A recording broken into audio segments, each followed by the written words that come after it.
13 साल से शादी क्यों गए हमारे।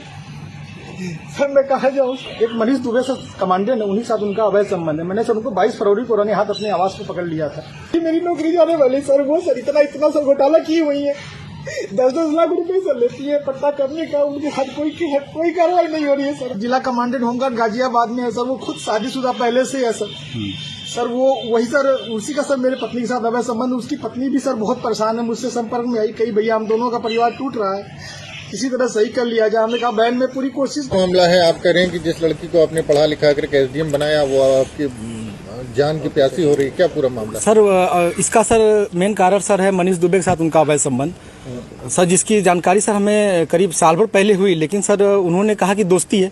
खैर सर हमारी पत्नी सर एसडीएम थी, उस समय इलाहाबाद प्रयागराज में सोराम तहसील में रही, तो मैंने कहा सर बड़े पद पे हैं, दोस्ती तो हो सकती सर, अधिकारियों से साथ बैठना उठना हो, तो मैंने सर उन्होंने मैं ये कह के टाल दिया, तो सर मैंने ध्यान नहीं दिया।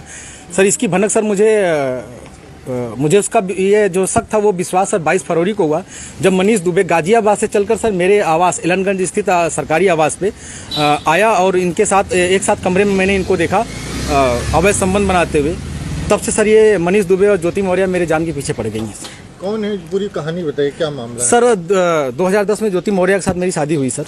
मैं सर पंचायत राज विभाग में सर 2009 में सेलेक्ट हुआ प्रतापगढ़ में सर, वहीं पे नौकरी कर रहा हूँ सर। और 2010 में इनसे 19 नवंबर को मेरी शादी हुई और सर उसके बाद हमारे संबंध बहुत अच्छे रही। इन्होंने कहा मुझे पढ़ना है सर, मैं इनको पढ़ाने के लिए मैं इलाहाबाद लेके आया और इलाहाबाद में सर द काउंसिल कोचिंग है, वहाँ पे इलाहाबाद की सबसे अच्छी कोचिंग थी। मैंने वहाँ पे किसी तरह सर पिताजी के सहयोग से, भाइयों के सहयोग से और यहाँ तक कि मैंने अपने डीपीआरओ साहब के सहयोग से पैसा उधार लेके इनको कोचिंग कराया और सर ये मेहनत भी की सर और सक्सेस भी हुई। 2015 में ये सर एसडीएम पद पे चयन हुई, 16वीं रैंक इनकी आई।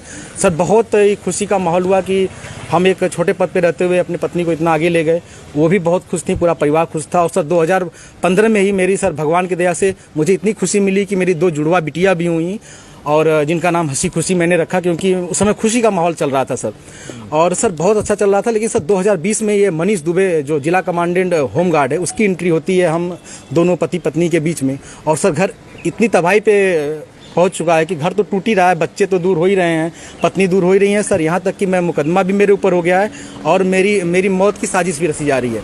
क्या धमकी, आपको कोई धमकी दी उन्होंने? हाँ सर, उन्होंने फ़ोन पे सर अभी 1 हफ्ते पहले फ़ोन पे सर उन्होंने हमारे गांव के किसी लड़के से बात की, तो उसने मुझे कॉन्फ्रेंस किया, तो उन्होंने उस पर कहा कि तो जो तुम काम कर रहे हो, जो ये जांचें करा रहे हो या करा रहे हो, इसके कारण तुम्हारी जल्दी से तुम मर जाओगे। हमने कहा ठीक है आप मरवा दीजिए, तो मैं नहीं मरवा रही हूँ, जो करवा रहे हो इसके कारण मारे जाओगे।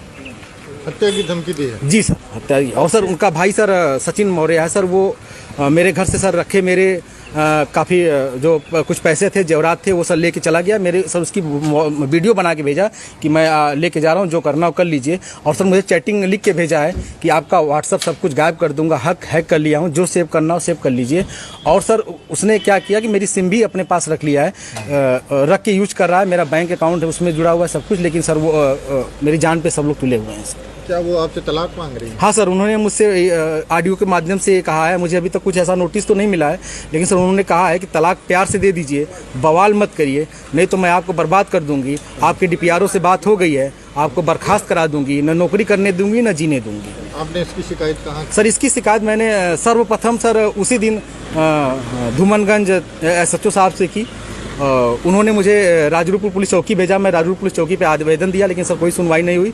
फिर सर उसके बाद मैंने ये 25 अप्रैल की बात है, फिर मैंने 27 अप्रैल को सर उनको ये रजिस्ट्री के माध्यम से सर उनको भेजा, कमिश्नर साहब को भेजा, डीएम साहब खत्री साहब के यहाँ मैं खुद स्वयं उपस्थित हुआ हूँ, उनसे मैंने बात की कि सर आपके एसडीएम साहब हैं ऐसा कर रही हैं, तो उन्होंने कहा ठीक है मैं कार्रवाई करवाता हूँ। फिर मैं कमिश्नर साहब के यहाँ गया, कमिश्नर साहब को दिया, पुलिस कमिश्नर साहब के यहाँ उपस्थित हुआ, उनको दिया। फिर कहीं सुनवाई नहीं हुई तो सर मैं डीजीपी साहब के पास गया, डीजीपी साहब ने मेरे बात को संज्ञान में लिया, लेकिन फिर भी सर आवेदन ले लिया गया, कोई कार्रवाई नहीं हुई।